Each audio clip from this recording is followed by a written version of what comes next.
अस्सलाम वालेकुम dear students. आज हम थर्मोडायनेमिक्स का कोर्स स्टार्ट करेंगे। इस कोर्स में मैं आपको थर्मोडायनेमिक्स 1 और 2 दोनों पढ़ाऊंगा। आज हम थर्मोडायनेमिक्स 1 का चैप्टर नंबर 1 स्टार्ट कर रहे हैं। चैप्टर नंबर 1 हमारे पास इंट्रोडक्शन और बेसिक कॉन्सेप्ट्स का है।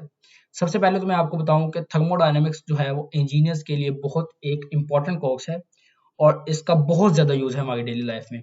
हमारे रेफ्रिजरेटर्स, हमारे डेली लाइफ में, हमारे डेली यूज़ की चीज़ों में रेफ्रिजरेटर्स, हमारी गाड़ियाँ, ऑटोमोबाइल इंजन्स में, और जहाँ भी एनर्जी जनरेट हो रही है या एनर्जी ट्रांसफॉर्म हो रही है, वहाँ पे हमारे पास थर्मोडायनेमिक्स का रोल है और बहुत इंपॉर्टेंट रोल है। सबसे पहले हम देखते हैं कि थर्मोडायनेमिक्स है क्या। थर्मोडायनेमिक्स जो है हमारे पास ये दो ग्रीक वर्ड्स का कॉम्बिनेशन है, जिसमें हमारे पास थर्म का मीन होता है हीट। थर्म कहते हैं हीट को, और डायनामिक्स कहते हैं पावर को। Heat and power.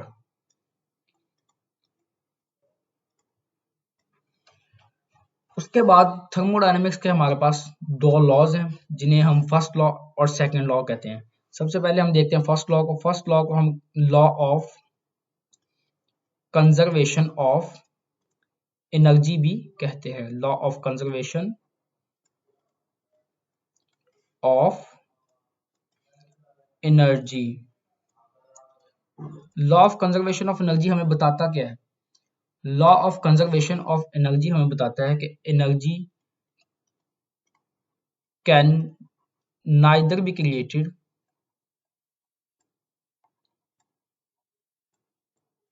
B created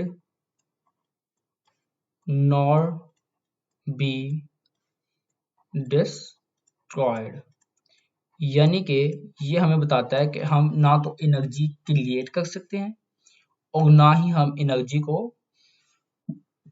destroy कर सकते हैं, लेकिन हम उसे एक फॉर्म से दूसरी फॉर्म में कन्वर्ट जरूर कर सकते हैं, from one form to an other form. Other form. इसी तरह अगर हम एग्जाम्पल देखें इसकी, तो एग्जाम्पल में हम देखते हैं कि अगर हम एक बॉल फेंकते हैं फ्रॉम सम हाइट, किसी हाइट से, तो जब हमें पता है कि जब बॉल हाइट पे होगी तो उसके पास पोटेंशियल एनर्जी होती है। जैसे जैसे वो बॉल हाइट से ग्राउंड की तरफ, नीचे की तरफ मूव करेगी, तो उसकी पोटेंशियल एनर्जी जो है वो काइनेटिक एनर्जी में ट्रांसफॉर्म होती जाएगी। यानी कि बॉल जो है हमारे पास जब हाइट पे होगी तो उसके पास होगी पोटेंशियल एनर्जी। जैसे जैसे वो नीचे की तरफ आ गई है ग्राउंड की तरफ, तो उसकी पोटेंशियल एनर्जी जो है वो काइनेटिक एनर्जी में कन्वर्ट होती जा रही है। ठीक है। उसके बाद हमारे पास अगर हम एक और एग्जांपल देखें, जैसे हम एक पर्सन की बात करते हैं। अगर एक पर्सन जो है वो, उसकी इनपुट एनर्जी ज्यादा है। इनपुट एनर्जी मीन्स कि वो ज्यादा खाना खाता है और उसकी एक्सरसाइज यानी कि आउटपुट कम है, तो वो वक्त के साथ साथ उसका वजन बढ़ता जाएगा, यानी उसका वेट गेन करेगा वो। तो अगर लेकिन अगर उसका इनपुट कम है और आउटपुट ज्यादा है, तो क्या होगा कि उसका वजन जो है वो कम होता जाएगा टाइम के साथ साथ, और वो वीक होता जाएगा। तो उस जो वजन बढ़ता है किसी इंसान का, उस एनर्जी को हम कहते हैं एनर्जी स्टोर्ड। और एनर्जी स्टोर्ड हम कैसे कैलकुलेट करते हैं? एनर्जी स्टोर्ड का हमारे पास फॉर्मूला होता है del E is equal to है energy in minus energy out. यहाँ पर हम दोनों लॉज को थोड़ा बहुत देखेंगे, लेकिन हम इन्हें डिटेल के साथ नेक्स्ट चैप्टर्स में देखेंगे। सेकंड चैप्टर में हम फर्स्ट लॉ को डिटेल के साथ दोबारा देखेंगे। ठीक है। और अब हम सेकंड लॉ की बात करते हैं। तो सेकंड लॉ ऑफ थर्मोडायनेमिक्स जो है हमारे पास, वो हमारे पास एंट्रोपी से रिलेटेड है। Second law of thermodynamics.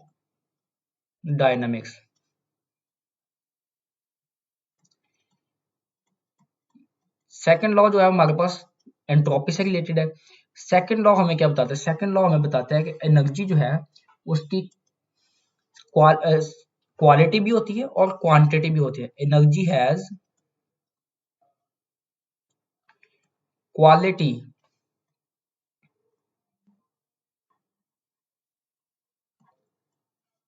as well as quantity, यानी एनर्जी के पास क्वालिटी भी होती है और क्वांटिटी भी होती है and actual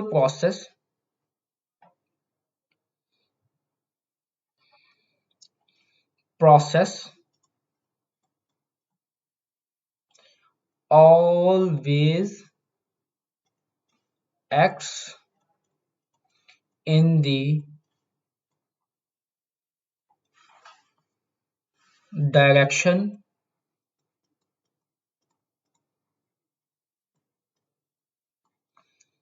of decreasing quality of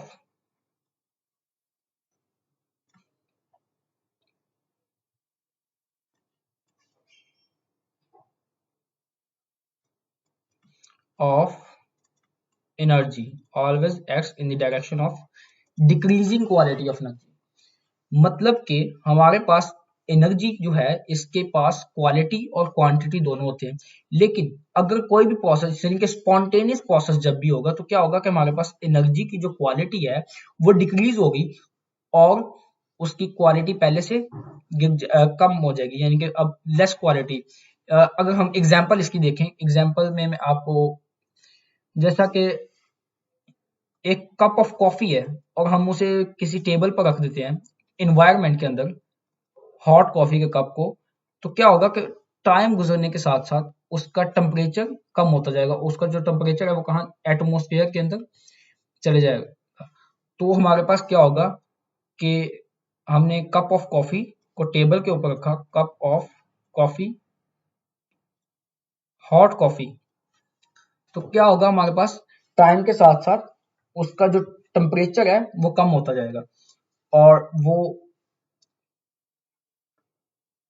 start में हमारे पास क्या था, हॉट थी, और अब क्या हमारे पास वक्त टाइम गुजरने के साथ साथ ठंडी होती जाएगी।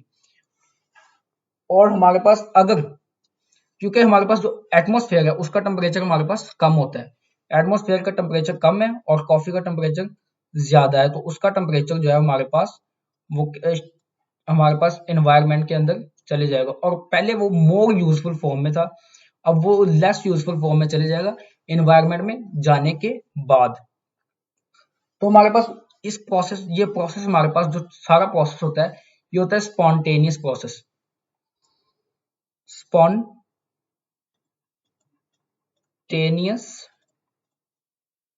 प्रोसेस, ऐसे प्रोसेस को हम कहते हैं स्पॉन्टेनियस प्रोसेस। और स्पॉन्टेनियस प्रोसेस में हमारे पास हमेशा डेल्टा एस मीन्स के इंथाल्पी जो है वो ग्रेटर देन जीरो होगी, इंथाल्पी ग्रेटर देन जीरो होगी, एंट्रोपी ग्रेटर देन जीरो होगी। जितने भी प्रोसेस जो स्पॉन्टेनियस प्रोसेस होगी इनमें एंट्रोपी जो है वो हमेशा ग्रेटर देन जीरो होगी और पॉजिटिव होगी। यही हमारे पास सेकंड लॉ ऑफ थर्मोडायनामिक्स की एक और डेफिनेशन, अनदर डेफिनेशन, कि इसमें हमारे पास एंट्रोपी जो है हमेशा पॉजिटिव होगी, another definition of second law of thermodynamics. तो हमारे पास अगर हम इसका रिवर्स करना चाहते हैं, यानी कि हम कोई ठंडा कप कॉफी का इन्वायरमेंट के अंदर रखते हैं और हम चाहते हैं कि वो गर्म हो जाए, ऐसा पॉसिबल नहीं है, लेकिन ऐसा सिर्फ एक ही सूरत में पॉसिबल है, अगर हम एनर्जी एक्सटर्नली उसे प्रोवाइड करें, यानी कि जो कप ऑफ कॉफी है उससे एनवायरमेंट का टेम्परेचर ज्यादा हो। जैसे हम कप ऑफ कॉफी को ओवन के अंदर रखते हैं तो हम उसे एनर्जी प्रोवाइड करते हैं और वो हीट अप होता है और कॉफी बनती है हमारे पास। तो हमारे पास क्या है, एनर्जी प्रोवाइड करनी पड़ती है इसमें हमें। और हमारे पास कुछ आइडियल प्रोसेस होते हैं, आइडियल प्रोसेस हमारे पास होते हैं, जो आइडियल रिवर्सिबल प्रोसेस, जिसमें हमारे पास क्या होता है, एंट्रोपी जीरो भी हो सकती है। आइडियल रिवर्सिबल प्रोसेस हमारे पास होते हैं जिसमें हमारे पास क्या होता है कि एंट्रोपी जो है वो जीरो हो सकती है, यानी कि delta S equals to zero, ये हमारे पास पॉसिबल होता है आइडियल केसेस में। अदरवाइज हमारे पास क्या होता है कि हमेशा एंट्रोपी जो है वो पॉजिटिव होती है और जो हमारे पास प्रोसेस होता है वो एक्ट करता है in the direction of decreasing quality of energy. उसके बाद हम देखते हैं हमारे पास थर्मोडायनेमिक्स जो है इसको हम स्टडी करते हैं, इसकी हमारे पास दो टाइप्स भी होती हैं, यानी कि एक तो क्लासिकल अप्रोच है थर्मोडायनेमिक्स की और एक हमारे पास होती है स्टैटिस्टिकल अप्रोच। यानी कि हमारे पास थर्मोडायनामिक्स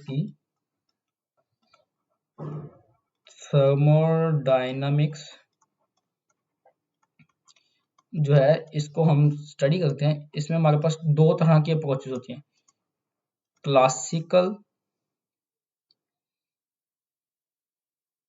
क्लासिकल अप्रोच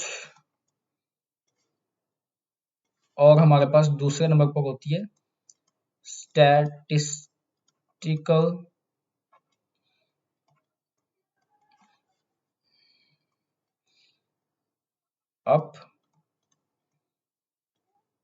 अप्रोच।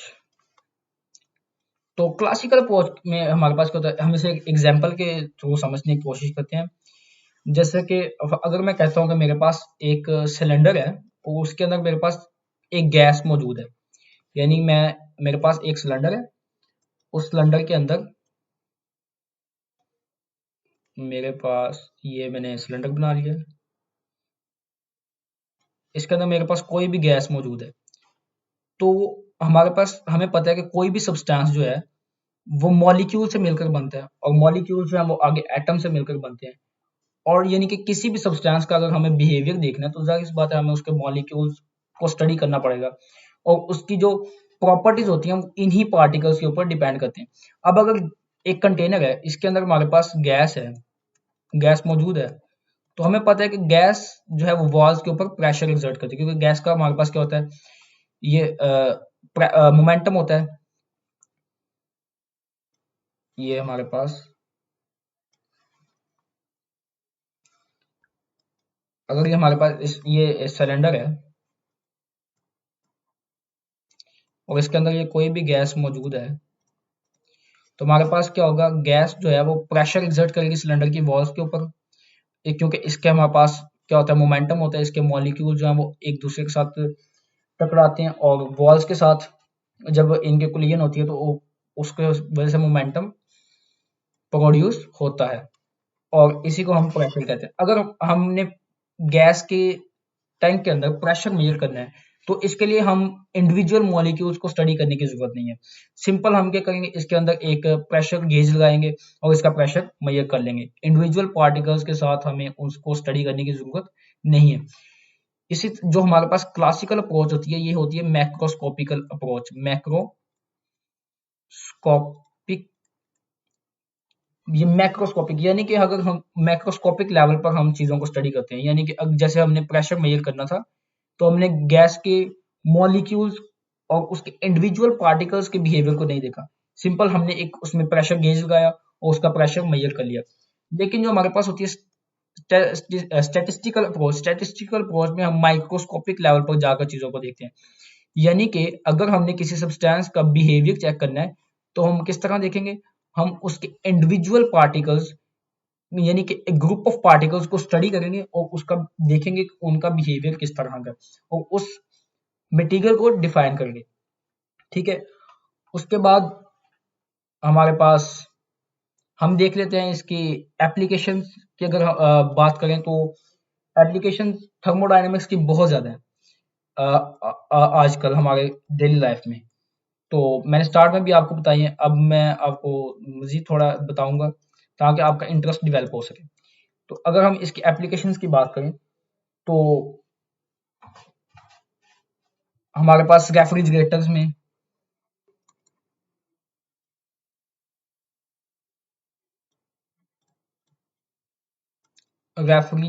में, उसके बाद हमारे पास oven,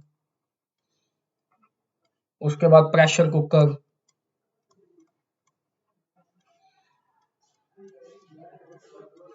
automobile engine, rocket engine, jet engine, बहुत ज्यादा एग्जांपल्स हैं इसकी हमारे पास और ये एक बहुत ही इंपॉर्टेंट और बहुत ही फैला हुआ है टॉपिक हमारे पास ये थर्मोडायनेमिक्स का। Automobile engines. तो इसकी और भी बहुत सारी एग्जांपल है, जैसे हमारा अब सबसे बड़ी एग्जांपल तो हमारे बॉडी के अंदर हार्ट, जो हमारे ब्लड को पंप करता है, जिसकी वजह से जो ब्लड जो है वो हमारे पास बॉडी के डिफरेंट पार्ट में जाता है। बॉडी के जो हमारी बॉडी जो है वो सेल से मिलकर बनी हुई, तो वो उन सेल्स के अंदर मुख्तलिफ किस्म की एक्टिविटीज होती है, जिसकी हीट ट्रांसफर होता है, जिसकी वजह से एनर्जी जनरेट होती है, और वो एनर्जी जो है वो एनवायरनमेंट में इजेक्ट होती है। तो ये भी हमारे पास एक थर्मोडायनेमिक से रिलेटेड प्रोसेस है। और आज के लिए इतना काफी है। नेक्स्ट लेक्चर में हम इसके आगे सिस्टम, स्टेट, बाउंड्रीज और इन चीजों को पढ़ेंगे और डिफरेंट साइकिल्स के बारे में डिस्कस करेंगे। आज के लिए इतना ही। अल्लाह हाफिज।